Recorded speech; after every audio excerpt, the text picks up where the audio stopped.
ప్రభుత్వ రంగ సంస్థ అయిన విజయ డైరీని మరింతగా ప్రమోట్ చేస్తామని అన్నారు పశుసంవర్ధక శాఖ మంత్రి తలసాని శ్రీనివాస్ యాదవ్. పట్టణాల్లో, పర్యాటక ప్రాంతాల్లో అవుట్లెట్స్ ఏర్పాటు చేస్తామని అన్నారు. దీని ద్వారా ప్రమోషన్ తో పాటు చదువుకున్న యువకులు స్వయం ఉపాధి కూడా దొరుకుతుందని అన్నారు.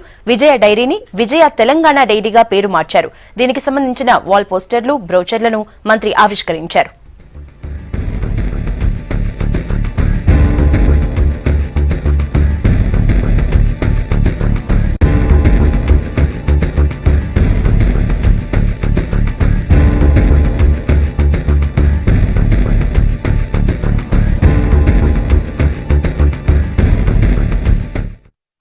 విజయ డైరీ ఇప్పుడు సంపూర్ణంగా తెలంగాణ రాష్ట్రం ఆవిర్భావం తర్వాత విజయ తెలంగాణ పేరుతో ఈ రోజు లోగో కానివ్వండి, దాని బ్రోచర్స్ కానివ్వండి, మార్కెట్ లో ఉండేటువంటి మన ప్రొడక్ట్స్ కానివ్వండి, మరి ఈ రోజు మనం ఇనాగ్రేట్ చేసుకోవడం జరిగింది.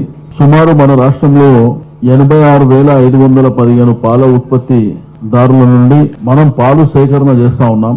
మనకు మన రాష్ట్రంలో 8 ప్రాంతాలలో డైరీస్ ఉన్నాయి. దీన్ని ఇంకా పెద్ద ఎత్తున చేయాలనేటువంటి ఉద్దేశంతో ప్రతి సంవత్సరము మరి పర్ డే దగ్గర ఒక 5 నుండి 6 లక్షల లీటర్లు సేకరణ చేస్తా ఉన్నాం. అంటే ప్రభుత్వం పాల సేకరణ చేయడం ఒక ఆస్పెక్ట్ అయితే, రైతులకు కూడా బెనిఫిట్ చేయడానికి ₹4 లీటర్ కు ఇన్సెంటివ్ ఇస్తున్నాం. ఇది భారతదేశంలో ఏ రాష్ట్రంలో కూడా లేదు. ఇప్పటికే దగ్గర 46,50,00,000 వరకు ఈ ఇన్సెంటివ్ ద్వారానే వాళ్ళకి బెనిఫిట్ చేయడం జరిగింది.